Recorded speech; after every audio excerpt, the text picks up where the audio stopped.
నువ్వు అనుకూలంగా ఉంటేనే నీ కుటుంబంలో నెమ్మది. నువ్వు దేవునికి వ్యతిరేకంగా ఉంటే నెమ్మది ఉండదు. దేవునికి వ్యతిరేకమైన జీవితం నీ కుటుంబంలో ఉంటే నీ కుటుంబంలో నెమ్మది ఉండదు, నీ కుటుంబంలో మనశ్శాంతి ఉండదు, నీ కుటుంబంలో సమాధానం ఉండదు. దేవుని బిడ్డలారా వినండి, ఈ రోజున ఎవరైనా సరే అండి, ఖచ్చితంగా దేవుని పట్ల మనము భయము భక్తి కలిగి ఉంటే, ఖచ్చితంగా దేవునికి మనకు అనుకూలమైనటువంటి జీవితాన్ని కలిగి ఉంటే వారు దీవించబడతారండి, ఆశీర్వదించబడతారు. నేర్చుకో. ఈ రోజున నీ కుటుంబ పరిస్థితి ఎలా ఉందో ఒక్కసారి పరిశీలించుకో. నీ జీవితం ఎలా ఉందో ఒక్కసారి పరిశీలించుకో.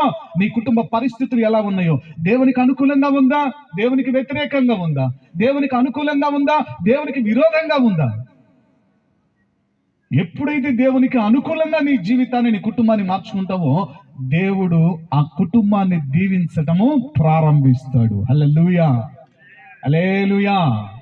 అయితే దేవుని బిడ్డరా, ఇంకా ఇంకా